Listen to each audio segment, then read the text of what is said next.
Right, omulungi atugoberera ku mukutu gwa Credible Media. Assalamu alaikum warahmatullahi wabarakatuh. Ganja Fadi Gemanya.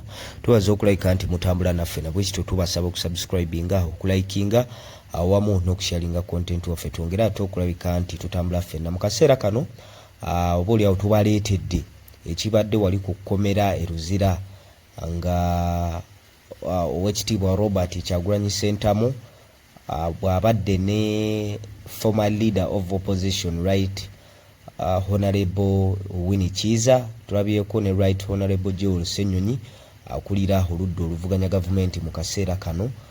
Secretary General ow'ekibiina ki National Unity Platform naye tumulengeddeko be bamu ku beegasse okugenda okulaba ku retired Colonel Dr. Kiizza Besigye n'abakulembeze abalala abavudde mu kibiina kya National Unity Platform, abalala bavudde mu kibiina kya anti abagenza okulayika nti bamubuuzaako, wabula bategeezezza nti tebasobodde kumulaba olw'embeera ey'obukosefukosefu gy'alimu, amaanyi talina, naye aweereza bannayuganda obubaka oboolyawo obw'okubaguma n'okugaa nti bongere okubalwanirira si ye yekka wabula n'abasibe bonna.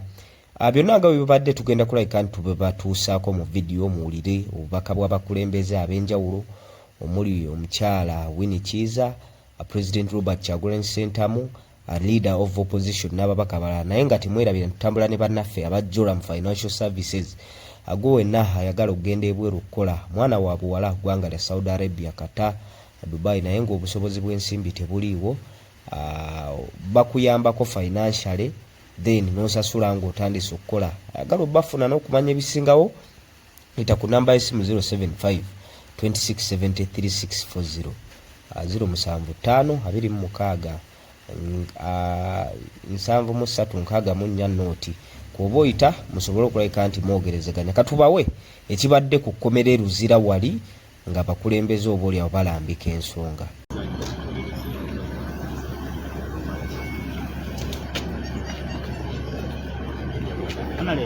Ibikuboza tubayita tudde wano wakulu wano basi okuwa bayitawo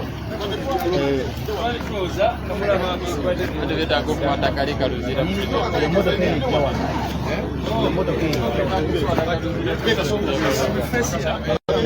stand here wakala kwata background yeye no bagamba tuyimire wano side kaka ndenya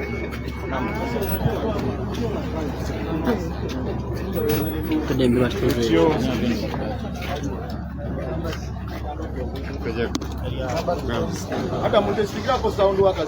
check my quantity. Hello, check quality. Check my kundi kula gate omukula ayingire mu hotel. Ono nira mbasa kula. Abdanga sasa. stand here right next to Sepanya muri ready? yes yes sir Tugende? bitanga bagenda tujja batugire no kanga njira mu kibugo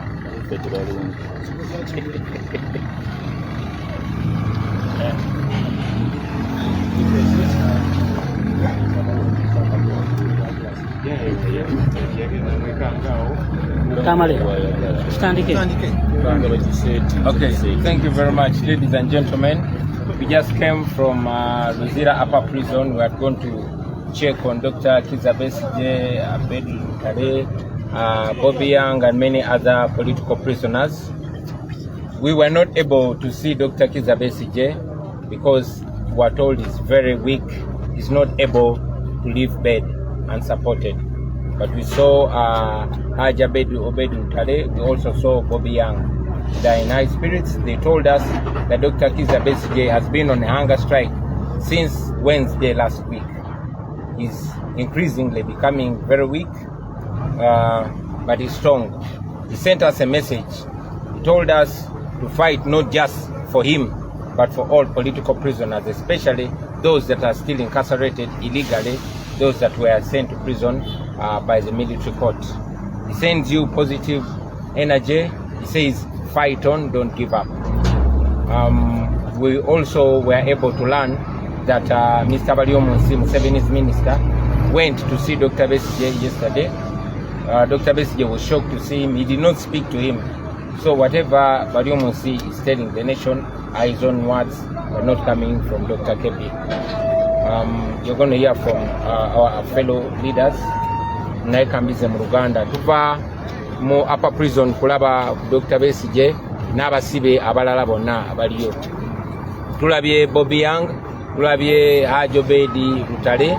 Dr. Besigye tetusobodde mulaba, bategeeza nti mulwadde nnyo, munafu nnyo, tasobola kuva mu buliri. Ekisinze n'omulwaze nnyo kubanga ali mu kwekalakaasa yazira emmere okuva olwokusatu oluwedde kubanga bamusibye awatali musango ate mu bumenyi bw'amateeka. Obubaka bwatuweereza bwatusabye tubawe nti mulwane nga temulwanirira Dr. Besigye yekka wabula abasibe bonna abasibwe kkooti y'amagye mu bumenyi bw'amateeka abalemezeddwa mu makomera mu bumenyi bw'amateeka. Tutegezeddwa n'okutegeezebwa nti Minisita Museveni bali mu nsi olunaku lwajjo yazze mu ddwaliro ng'agezaako okulaba Dr. Besigye yamwekanze bwekanzi yazze mu kkomera ng'agezaako okumulaba naye teyamulabye teyayogedde naye yamwekanze bwekanzi talina kye yamugambye naye era tumanyi nti Minisita Museveni ajja kuvaayo abeeko byagamba eggwanga. Olunaku lwaleero okugoberera bino twasazeewo tusinkane abakulembeze ab'enjawulo tusale entoto engeri gye tugenda okudiringana n'embeera kubanga era bwe tuze tubategeeza nti tetagetinga Dr. Besigye yekka n'obulumbaganyisibwa Dr. Besigye yekka wabula bonna abalwanisi b'eddembe bonna ba opponent bwa Museveni. Kino tekiri ku muntu omu bwe bamala Dr. Besigye banona gwe obanze. So kitukakatako ffenna okulwanyisa obumenyi bw'amateeka bunyizibwa bukuno ffenna tusobole okubeera free okubeera safe.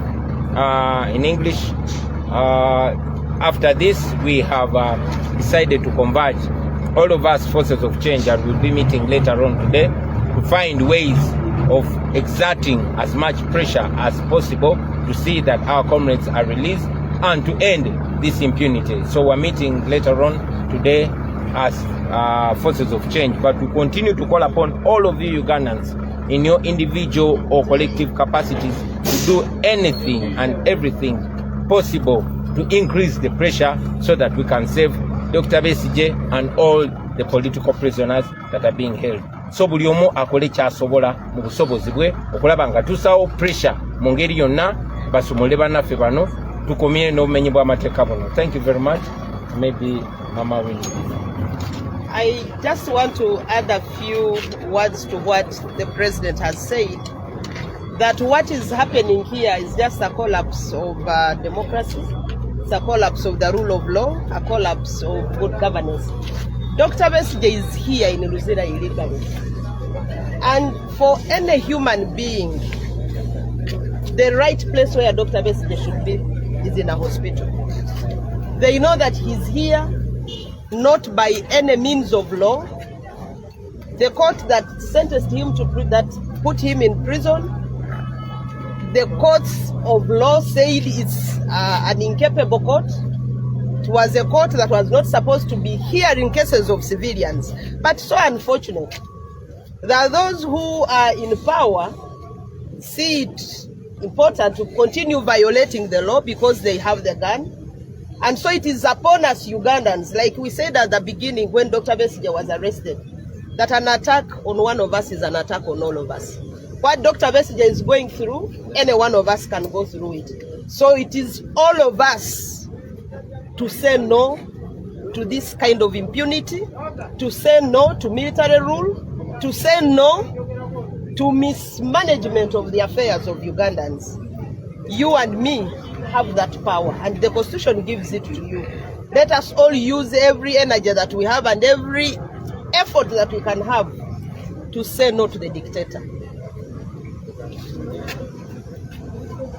Tukimanyi ffenna nga bwe Dr. Besigye ne banne abali mu kkomera kuva mu kkooti y'amagye nga bwe bali wano bumenyi bw'amateeka. Kitulumanya okulaba nti gavumenti ya Uganda ekozesa obumenyi bw'amateeka okusiba abantu. Tetusobodde okulaba Dr. Besigye tulwakubanga ali wiiki tasobola kulaba muntu. Mu buntu obulamu Dr. Besigye teyali badde mu kkomera. Yali badde ng'ali mu ddwaliro ng'alaba abasawo. Era ne ali ne wano iligale ali wano mu bumenyi bw'amateeka kubanga kkooti y'amagye eyamusindika wano mu kkomera yakikola mu bumenyi bw'amateeka. Ekintu kyonna ekikoleddwa mu bumenyi bw'amateeka kiba kimenya amateeka, so si kirungi okugobererwa. Simanyi lwaki Dr. Besigye akyali wano mu kkomera. So kiri ku gwe nanze okulaba ntukozesa obuyinza bwonna bwe tulina okulwanirira eddembe ly'Abannayuganda, kubanga bakikoze ku Besigye olwaleero enja ajja kuba nze oba gwe nga bwe President akyogedde. Kati tukozesa amanyi gonna ge tulina, oba olina omumwa, oba olina ki, oba olina kamera, oba olina ki, kikozese okulwanirira eddembe. Eddembe lyetulwanirira si lya Dr. Besigye yekka, lya buli Munnayuganda yenna waali. Tukimanyi nti bwe tuba tugenda mu bya campaigns ebyakalulu ebintu bwe biti birabika, batandika okwata abantu bino bye bali kukola Dr. Besigye bya kutukangakanga okulowooza nti fena tugwe essuubi tugwe amaanyi, naye njagala abakunga mwenna muve gye muli. Bino tebitutiisa, kola ekyosobola olabe nti olwanirira eddembe lyo ate ng'olwanirira eddembe lya munno akuli kumpi. Si Dr. Besigye yekka, fena tuli kwerwanako. Mbasaba ekyo kye tuba tukola fenna. Mr. Rope, on behalf of the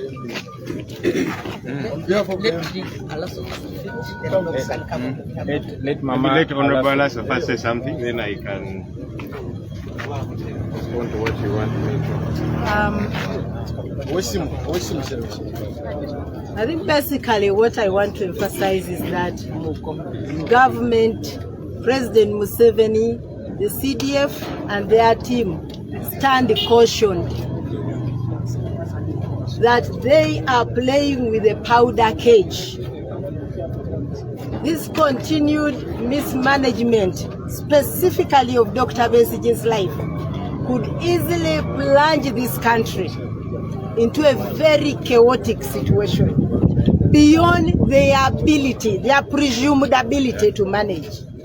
And therefore, for the good of this country, not just for the sake of those of us in the opposition, for the entire good of everybody, including the oppressors themselves, they need to get Dr. Besigye out of this place alive, not as a dead body. Because as Ugandans, we will not accept Dr. Besigye out there as a dead body. We want him there as a human being, a citizen who was committed to prison when he was alive and well. And also the prison authorities should stop being conspirators in breaking the law. How can the Supreme Court of the land tell you that this is an illegality and you continue to hold people like that? So we warn them, we caution them. If they want us to beg, some of us are already begging them to have sense in their heads and get these people out before it is too late.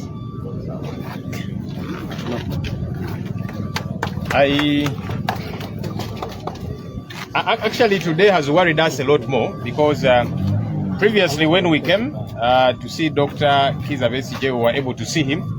But the fact that today we were not able to see him because he could not leave his bed to come, he's too frail to move, it's even more worrying, and it should worry all of us. I want to appreciate colleagues in Parliament because we have raised this matter severally. But we want to see a lot more that we can do.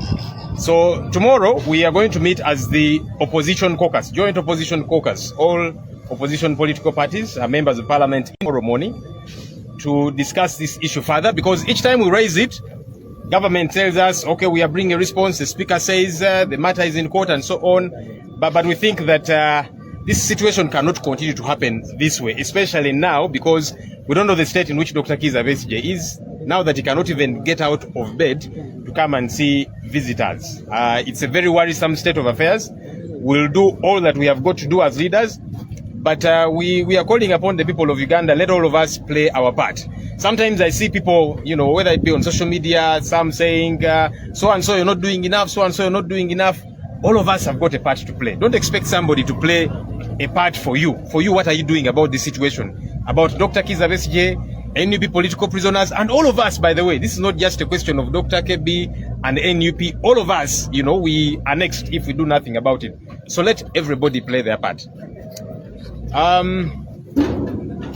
Ekyaleero kyo kitutiisizaamuko kubanga lwe twasemba okujja wano twasobola okulaba Dr. Kiizza Besigye Obed Lutale n'abalala naye olwaleero ye Dr. Kebbi tetusobodde kumulaba ku lwaki tasobola kuva mu buliri ali mu mbeera mbi muyinnyo tasobola na kusituka kutambula kati ffe ekyo kyongedde okutweraliikiriza kwenkya ababaka abali ku ludda olw'opposition parliament tugenda kusinkana tuddemu okuwaya ku nsonga eno tulabe ki ekirala kye tuyinza okukola tuze tubyogerako of course ku fulo ya parliament government gaba tusuubiza kye tukolako speaker ng'agamba kiri mu kwasaganyizibwa mulindeeko naki naye tulindeko paka ddi kubanga embeera ya leero yo etweraliikiriza ti omuntu tasobola na kuva mu buliri olw'embeera embi gy'alimu okuvaayo okujja abantu abazze okumulaba kyeraliikiriza so tugenda kutuula ng'ababaka ab'opposition lunaku lw'enkya tukaanye kiki kye tuzzaako naye nga bwe tukola kye tulina okukola ffe ng'abakulembeze pulezidenti abuulidde nti leero abakulembeze b'ebibiina ebyenjawulo eby'opposition tugenda kusinkana saa 8 ababaka opposition tugenda sinkana olunaku olw'enkya ffenna nga tutema entoto kiki tusobola okukola tukuba omulanga eri bannansi ffenna buli omu akole kyasobola okukola kino tekiri just ku Dr. Kebbi aba NUP be baasiba emyaka gino gyonna naki ffenna ensonga eno ebeetukwatako nti bwe bava ku bano oba oli awo ogoddako buli omu akole kyasobola okukola tutera okulaba abantu abamu nga beemulugunya ku social media ono gundi tokoze kimala omukulembeze ono tokoze kimala gweokozeewo ki bino si byakusonga lunwe mu muntu buli omu ali mu kukola kyasobola okukola naye naffe buli omu akole kyasobola okukola mu kifo ky'okugamba ono takoze kimala ffenna kitukwatako. Thank you, Lord. Pozi ekusemberayo ddala just to emphasize ensonga ya Lord gyayogeddeko to all of you Ugandans, don't leave this to politicians. This man is actually dying. Dr. Besigye is in a terrible state. He cannot leave his bed. Hajaboy Obed Lutale told us he collapsed this morning when they were trying to carry him out of bed. So he's in a terrible state. He's dying. You saw how Sejinya died. We will not forgive ourselves as Ugandans if Besigye dies when we've not put enough pressure. So don't leave this to politicians. You've heard Museveni's son saying Besigye will either leave prison in a coffin or after kneeling down to Museveni. So this is upon all of us to save Besigye. You've saved me before. We can save Besigye and all these other political prisoners. So take charge, rise up all of you. Bana Uganda banafe mwena. Besigye bali mumutira mukomera. Mwabiwulidde mwakiraba mutabani wa Museveni agamba Besigye ajja kuva mukomera ngali mu kesi y'abafu obanga amaze okufukamirira Museveni. So kiri erimwe temubirekera ba politician bokaboko babakulembeze. Naawe gy'oli osobola okukola ky'osobola gwe ng'omuntu oba mu small groups zammwe abali mu Uganda n'abali ebweru. Put pressure to save this man and save other political prisoners. Tukikole fena tusobola okikola. Don't just point fingers at each other. Do something to save him and save our country. Thank you very much. Thank you so much. That was His Excellency Robert Chagulanyi Ssentamu trying to explain the situation that is in prison. Okutegeeza nti embeera ya Dr. Kiizza Besigye si nnungi n'akamu. Kitegeerekese nti enkya leero Dr. afa collapsinze emirundi gibadde ebiri embeera y'okuba nti asangiddwa wali embeera nga People power! People power!